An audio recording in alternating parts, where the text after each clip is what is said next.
Hello, this is Scott from Optics Realm. It's October 2011. Today is my second tutorial for Zemax instruction. We're going to talk about the setting the system aperture. This is under the General command, the General tab, sorry. So this aperture here, how we set this is just an example. This isn't Zemax here. So again, you get this by the General button or Control G. There's several ways, there's several things that can pop up in there. The first one is entrance pupil diameter. So what you're doing is you're saying, shoot a grid of rays into the optical system that has this diameter here. So the value in the general aperture tab will be your on-axis value. Now I'm showing the entrance pupil as being located here in the optical axis. In reality, this entrance pupil can be anywhere, and in most cases, it's buried within the optical system. What's going to happen with your aperture stop? You may say, like in a typical Cook triplet, that this is your aperture stop. So if you specify the entrance pupil, Zemax will compute what this aperture stop is. This is used when you're initially laying out an imaging system with an infinite conjugate. You don't know where the aperture stop is, you don't know what size it is, you just want to specify the entrance pupil diameter, as opposed to float by stop size.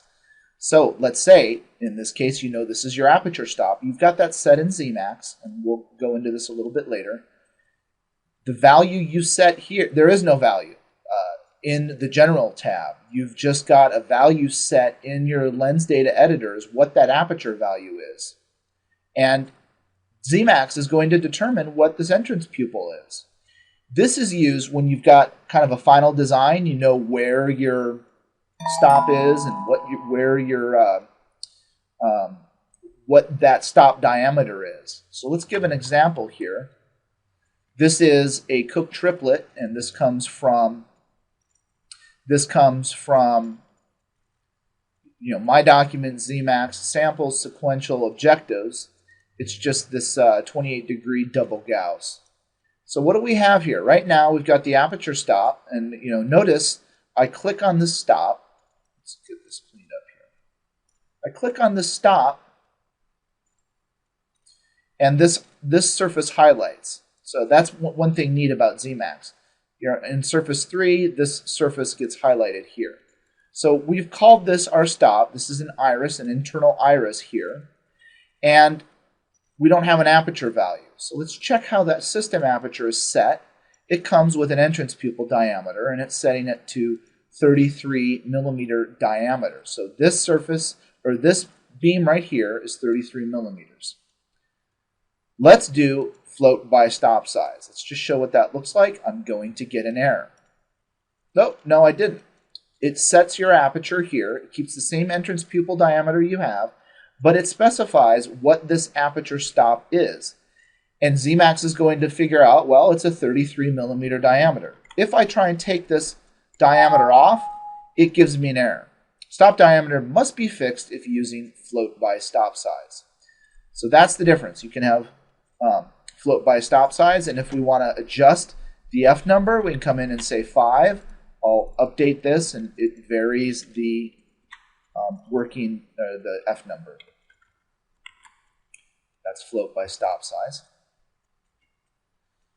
And again, this is another example. This is one of Edmund Optics' 5-megapixel camera lenses. When I first started the design of this, I just let it float by stop size. I knew my focal length. I knew my F number requirement. I was able to just set what the entrance pupil diameter is. And I didn't know where the stop was. I didn't know if the stop was going to be here or here. Ultimately, I ended up at this location, and this is the final. So when I started with float by entrance pupil diameter. Once it was designed, I went to check it and do detailed analysis. I knew my aperture stop was here. I set a hard aperture here, and I did float by stop size. The other one is object space numerical aperture. Numerical aperture is defined as n sine theta, where n is the index in an object space. Usually error index will be 1. And this theta is the half angle. There's a reference in Wikipedia. There's a reference on Wikipedia on what the numerical aperture is. So this NA, you set the value in the aperture tab. There's also the object cone angle. this is this half angle here. If you want to set the angle directly, this is I was playing around with a microscope objective. This is an apochromatic microscope objective. Image space f number. And where is this used? This is used if you've got an initial layout for an infinite conjugate and you know your f number. You can just specify, I want the value in the aperture tab, the general aperture tab, I want an f2 system. This is considerably slower, probably f5. Again, f number is your focal length divided by your entrance pupil. Really, it's a ratio of length to width of the beam. So it's a ratio of this length to this width, or that diameter. And there's also the paraxial working f number. And you can specify the paraxial working f number in the general tab. Again, it's a ratio of length to width. And this is used when you've got a finite conjugate. So this is a Cook triplet with some finite conjugate. Your image is going to move aft, refer you to the lens maker's equations or the nomograph videos I have to demonstrate that. And just as an example here, I wanted to quickly talk about working f number. What is working f number? Well, recall f number for an infinite conjugate is defined as your focal length divided by your entrance pupil diameter. When you change conjugates, you're going to get a different magnification. Magnification is the ratio of the image to object diameter or image distance to object distance. And Grievenkamp in his field guide to geometric optics defines the working f number as 1 minus your magnification times your f number, or your infinite f number, the focal length by entrance pupil diameter.